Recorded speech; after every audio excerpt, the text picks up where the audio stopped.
How to increase your profit by 33% without putting your prices up, without even attracting any new customers or clients.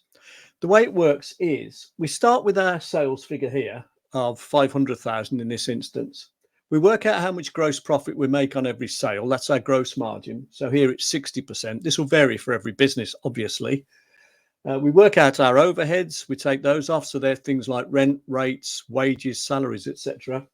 And that will give us what we call our operating profit. Now, in this instance, with a 60% margin and 150,000 overheads, our operating profit would be 150,000.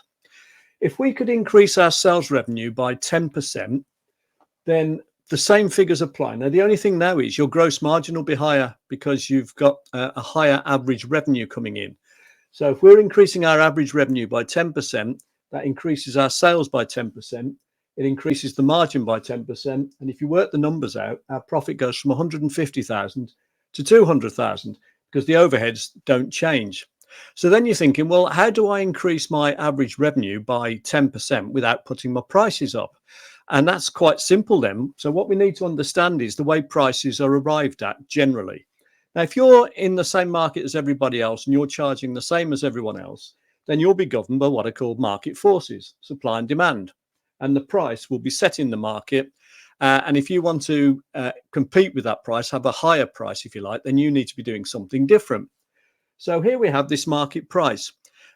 What that ignores is the fact that there are people on what's called this demand curve here who would have bought at a higher price. The only thing is, if the price is higher, you get fewer people to buy. That's the problem. So that's why the price comes down to this market price here.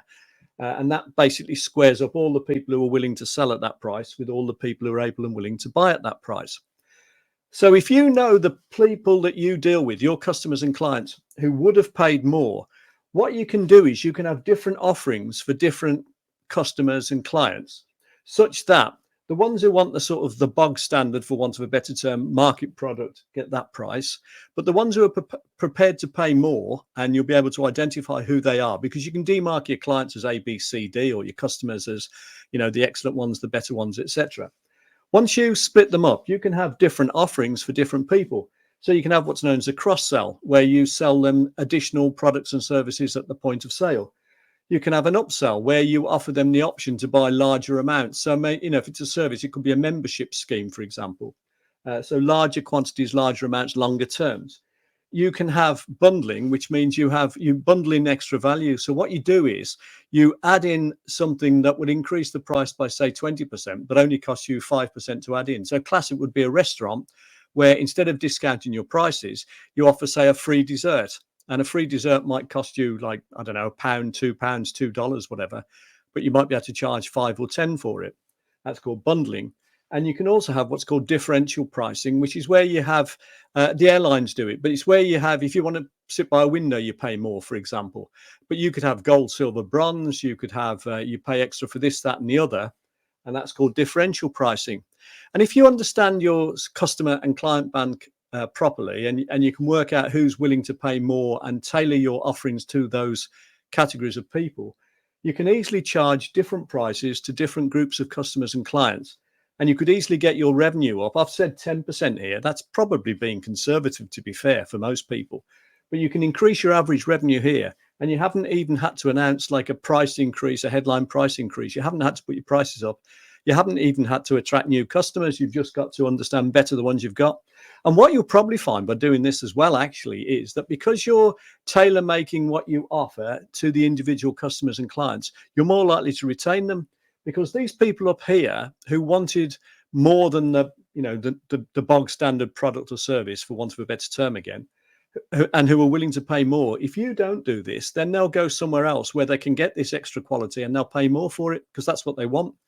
So this wins on all counts. It means you get higher average revenue, but it also means that your revenue will again be higher each year as we go on, because you're keeping more customers and clients, because you're giving them what they want.